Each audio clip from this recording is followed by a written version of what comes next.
Following the initial races of the Formula One season in the Arabian Peninsula, certain patterns have emerged. Max Verstappen continues to dominate the competition, showcasing a level of skill above his peers. Meanwhile, the performance gap between Fernando Alonso and Lance Stroll remains significant, affirming Alonso's superior abilities. On the other hand, Mercedes-Benz persists in repeating the same errors witnessed over the past couple of seasons. Expectations soared among supporters as Mercedes unveiled their latest car, poised to contend for podium placements and potentially secure race victories. Hamilton's announcement of departure by the end of 2024 seemed to set the stage for a climactic final season with the team that had been integral to his monumental success. However, after just 2 races, Mercedes' prospects for podium finishes appear bleak. What bewilders many fans even more is the team's apparent inability to address their issues effectively. Despite their shift in design philosophy to emulate Red Bull's approach after encountering setbacks with their zero-pod concept, Mercedes' struggles persist. The consistent recurrence of problems, despite a comprehensive overhaul of the car, hints at a deeper misunderstanding of the current regulatory landscape. Mercedes' start of the season has been so dismal that George Russell remarked on their diminishing performance throughout each race weekend, a stark contrast to their competitors who managed to make strides and enhance their speed. Free practice sessions intended for teams to refine their setups and strategies seem insufficient for Mercedes to rectify their issues. Russell's second fastest time in FP2 didn't translate to a favorable qualifying position, as he ended up starting the race in 7th. In the Saudi Arabian Grand Prix, Hamilton's race strategy was compromised by an early safety car, leading to a drop in position from his grid placement due to an unconventional pit stop approach aimed at avoiding positional losses from double stacking. Both drivers faced challenges keeping up with the competitive pace during the race. Russell openly acknowledged the struggles with the new W15, expressing frustration at its consistent underperformance throughout the weekend.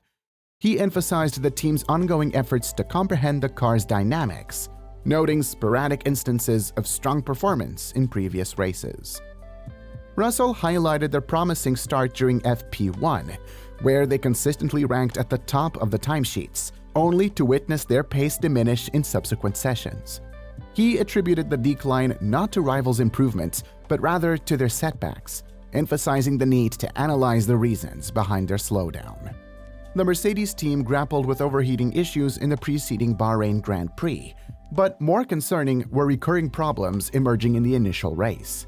Both drivers encountered difficulties with the car's stability, particularly experiencing bouncing sensations. While acknowledging the challenges posed by high-speed corners, Russell suggested that their pace deficit stemmed from broader issues beyond mere technical faults. He recounted his struggles during Saturday's sessions, lamenting the inability to apply pressure on competitors due to insufficient speed, notably in overtaking attempts on Fernando Alonso. In the high-speed sections of the Saudi Arabian circuit, Mercedes faced alarming deficiencies compared to their rivals, evident from data analysis and televised coverage. The W15 lagged significantly behind Red Bull's RB20 and even Alpine and Williams, despite the latter's disadvantaged engine performance. Mercedes' shortcomings were starkly apparent in comparison to other teams, particularly in terms of straight-line speed and cornering agility. Despite the sporadic outpacing of Haas, their performance in the last sections rendered them a low midfield contender at best, trailing behind Ferrari, Mclaren, Aston Martin, and, notably, Red Bull. The performance gap was palpable during qualifying and exacerbated during the race, where Hamilton tailed Norris by a significant margin despite using the same tire compound. This disparity underscored the team's struggles to maintain a competitive pace throughout the event. Hamilton found himself losing significant time to Lando Norris, particularly evident in a series of 6 turns. By the time they reached the first DRS detection zone after turning 17, Hamilton trailed Norris by over a second, rendering him unable to utilize the DRS to overtake. Reflecting on Mercedes' race pace, Hamilton noted their deficiency, especially in high-speed sections, feeling like he belonged to a different league compared to his competitors. Mercedes had entered the new season with hopes of reviving their performance after 2 lackluster years. introducing substantial revisions to their car. However, Hamilton expressed familiarity with ongoing issues, questioning the extent of improvement achieved with the latest design iteration. The recurring nature of these challenges over 3 consecutive years weighed heavily on him. While some circuits may compensate for Mercedes' high-speed shortcomings, the dominance of Red Bull's cars in the current era stands as a stark anomaly. Hamilton's frustration stems from the persistence of issues despite the team's extensive overhaul efforts, suggesting deeper underlying problems within Mercedes. Toto Wolff, the Mercedes team principal, voiced concerns about a fundamental flaw affecting their W15 car's performance, which manifested notably during the Saudi Arabian Grand Prix. Despite adjustments, including a switch to a higher downforce rear wing, Mercedes struggles to make significant strides. Wolff speculated that the deficiency in high-speed performance transcends mere aerodynamic adjustments, indicating a gap in understanding within the team's technical comprehension. Overall, Mercedes faces a daunting challenge in addressing their high-speed deficit, which threatens to impede their competitiveness in the upcoming races.